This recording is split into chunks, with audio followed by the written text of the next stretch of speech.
La société hyper-connectée dans laquelle nous vivons n'est pas le monde idyllique que nous vendent les publicités pour téléphone portable.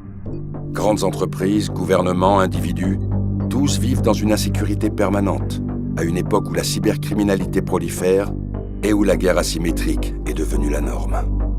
Les pirates sont rarement identifiés et les États sont impuissants à enrayer certaines attaques qui se jouent des frontières nationales.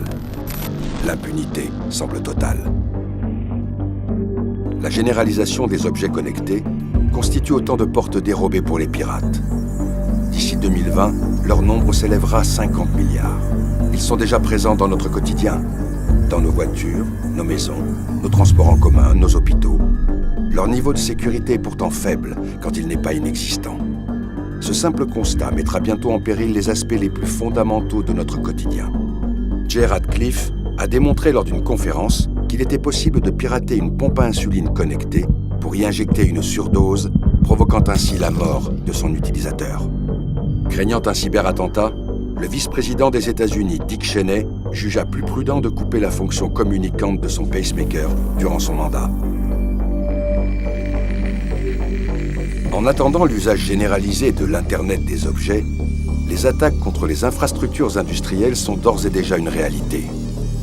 Est-il délirant d'imaginer que nos approvisionnements en eau et en énergie soient menacés? Rien n'est moins sûr.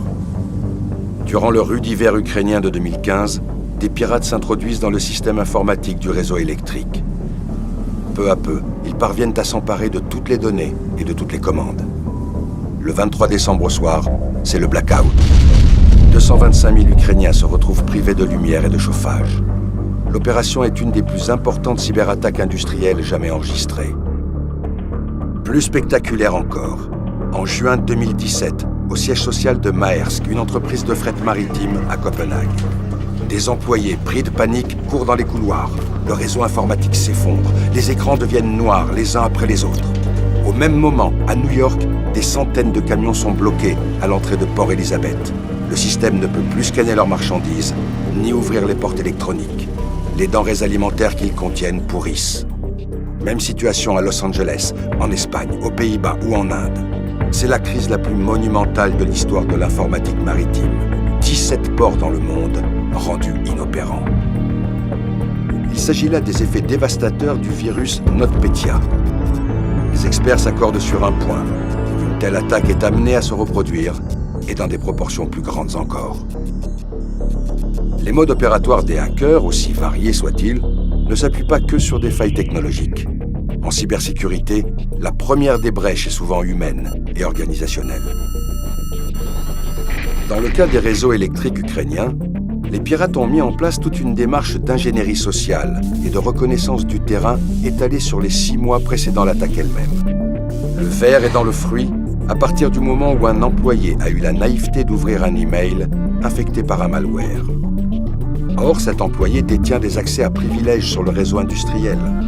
Et en prenant le contrôle de sa machine, les pirates parviennent à s'introduire dans ce réseau pour en décortiquer le fonctionnement.